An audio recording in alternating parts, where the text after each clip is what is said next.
Hello and welcome to this video, which is part of a series based on content from the new chess book Chess for Life, written by me, GM Matthew Sadler, and Women's International Master Natasha Reagan for Gambit Publications. One of the chapters on which I spent the most work is the chapter on Capablanca. Capablanca's got a pretty special place in my life, and in another video I explain precisely why. One of the things is I've done masses and masses of work on Capablanca's games, and we couldn't fit everything into the book, but I thought it might be interesting just to show a few of the things that didn't make it in, but that I also learnt a lot from. This is taken from a game that Capablanca played against, I think, the American player Schroeder in New York 1916, and it's a nice illustration of something I read in a book. It's a very strange book. It's a book by a Russian player called Shashin, with a very good title. It's How to Find the Best Move in Any Position. A little bit misleading because it's not really about finding the best move, but it's really about assessing positions and sort of guiding you to take the right course. And what the author does in that book is he takes the games of Capablanca, of Tal and of Petrosian, and by analysing their games he tries to draw some general rules about how you should approach positions, how you should evaluate positions, and the course of action you should take. Now he makes it super complicated by giving you all sorts of formulas to work things out, and always feel that those sort of things are a bit too complicated for a practical game. But he also comes up with a number of very nice concepts. And this is a very good illustration of one of his concepts, and he calls that compactness. And I mention it also in our book Chess for Life. What Shashin says is the following. He says that a position which is sort of spread over fewer ranks is more compact than a position that's spread over more ranks. Now, if you have a look at the position in the game here after move 12, you see that white's pieces are spread over 4 ranks and black's pieces are spread over 5 ranks, thanks to that pawn on b4. What Shashin says is that in these positions, the player who's more compact should be trying to exchange off pieces. And why is that? That's because the player who's less compact has more territory to defend. He needs his pieces. If you start exchanging them, then the opponent will find it harder to defend all of his territory. The player who's more compact needs fewer pieces to defend his territory well. It's one of those things that when you hear it, you sort of think, crumbs, could this really be true? But and it's also one of the things that's sort of grown on me. I mean, the more and more I've looked at examples, the more I've thought, there's really something in it. And this is a very nice example of this theme. So Capablanca has a more compact position. Black's position is just a little bit looser, certainly after that last move b5 to b4. So what does Capablanca do? He exchanges off a number of pieces. He goes bishop f6 first of all, which is quite an unusual little move. Knight takes f6, and now knight e4. Knight takes e4, bishop takes e4, and here black played a move bishop takes e4. There are other possibilities in this position, but for example, I spent a very long time analysing the interesting move b3 here, which leads to absolutely crazy positions after bishop takes h7, king h8, queen d3, g6, and then the move bishop g6 here, and knight e5. Really very wild indeed. I think I must have spent many hours trying to analyse this without a computer and trying to come to some conclusion about positions like this. Bishop b4 check, king e2, rook e7, which I thought was probably the best that black could do, just try and give back some material, but at the same time, cover the mating threats. And knight g6, king g7, takes, queen takes b3, and a5. This was my main line And I have to say, my thoughts about the position just changed by the second. Basically, sometimes I really think well, white with his 4 extra pawns. I mean, this must just be absolutely good for him. And then I start analysing and I get worried about the safety of the white king.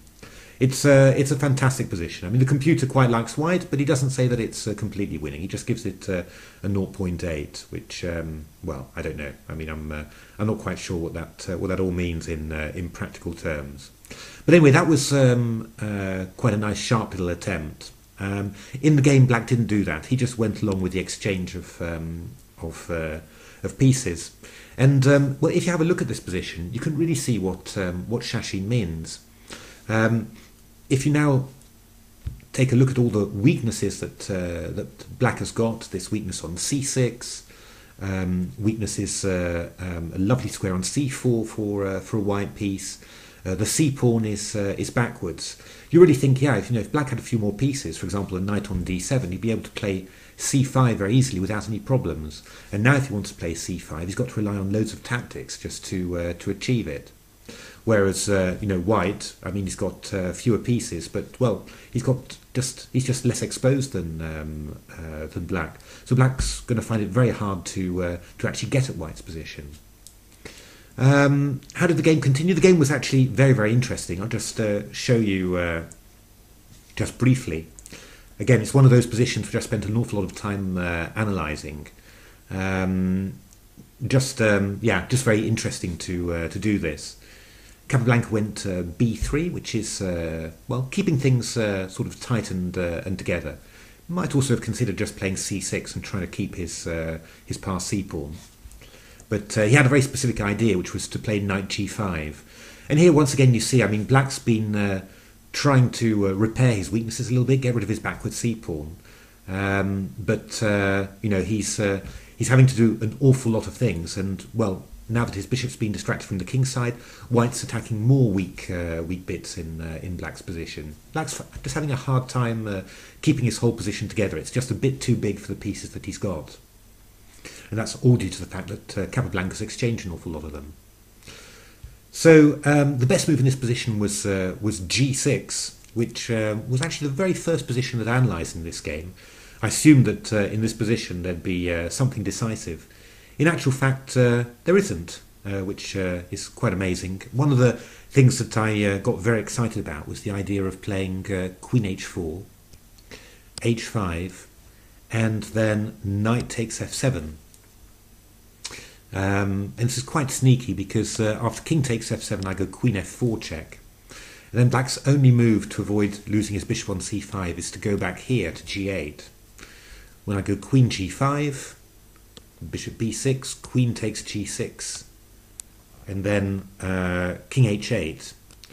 And this looked really, really promising, but I couldn't actually find a win. I mean, I put it on the computer eventually, and the computer couldn't find a win either. The best that white has got is a draw there. So this sacrifice isn't the best. I think probably the best that white has got is to try and get something that actually a position that I quote in the book and that Capablanca got in another game, a very similar position, is to play queen f4, rook f8, and then queen e5. The idea being that Capablanca just wants to exchange off queens and then ensure that he has this very nice ending with a very good minor piece against Black's less good minor piece, the dark squared bishop. And in the book Chess for Life, you'll see a game where Capablanca did this very effectively. But the direct attack doesn't work at all. What Capablanca's opponent did was quite interesting.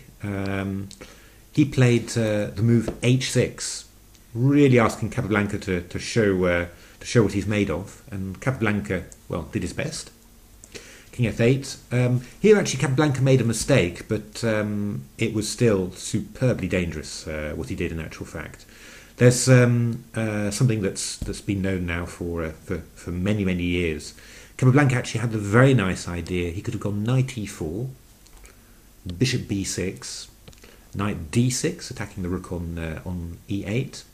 Now, obviously, Black can never put anything on e7, otherwise queen h8 would be mate. Rook d8 allows knight b7, so rook b8 seems to be the only move.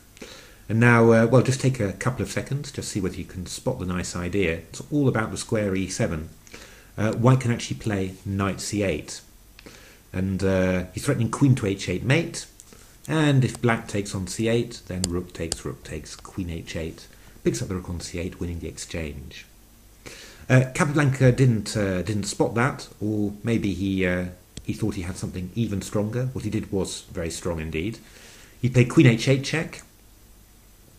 King e7 takes, king d6, and then this nice little move, king e2. And the idea of it was simply to tie black up completely, and then, well, you'll see what the end then is. It's a very nice thing and also very typical of Capablanca. So black went rook c8, white lined up on the bishop. Yeah, notice how the bishop on c5 is pinned to the rook on c8. And now what did Capablanca do? He played h4. And Shashin calls this concept elevation, which, again, I explained thoroughly in the book, and it's a very nice concept indeed. The idea is that Capablanca likes to get his opponent in a state where he can't really move that much, he can't really seem to improve his position at all, and then he just pushes his position forward. And here Capablanca's doing the same. He's just pushing his position forward. That h-pawn is going to go all the way.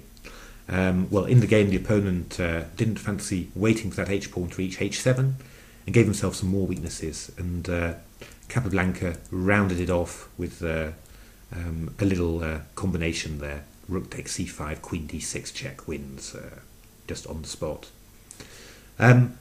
A nice game in general, but what really impressed me was this decision around move 12, where white played something that's, well, really wasn't too obvious to me. This bishop takes f6 and knight e4. And I really like Shashin's explanation of it, that when your opponent's got a position that's expanded over quite a few ranks, what you should try and do is to exchange off pieces, because then he's got fewer pieces to defend a very wide area of territory. And there's another game that of Capablanca's that also made me think of that, and that was a game against Walter Shipley in a simultaneous.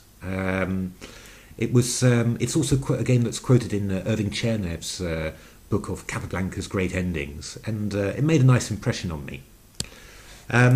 This was the position that Capablanca reached after move 17, and if you're going to talk about being compact, well, you can say that white's pieces are over 3 ranks, most of them in actual fact over 2, and whereas black's position looks a lot more airy, doesn't it, really, and partly due to that pawn on e5. And so what Shashin would say in this position is white's more compact, so he should be seeking exchanges.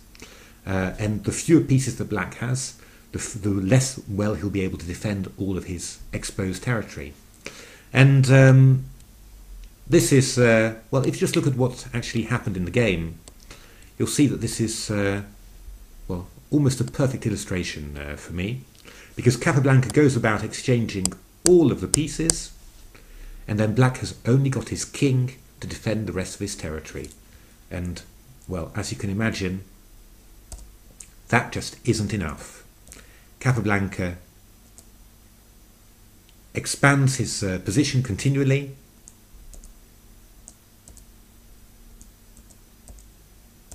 and then his opponent ends up resigning. The king and pawn ending is lost. After king f7, white can play h5, and he just cannot hold the king and pawn ending anymore. And that's because simply, you can put it in this way, you just say that that black just doesn't have enough pieces to defend all his weaknesses. So, hope that's very interesting. It's a concept that made a big impression on me, and it really it's really something that I've been trying to apply in my own games, well, just something that I learned from studying Capablanca's games. as I explain in our book.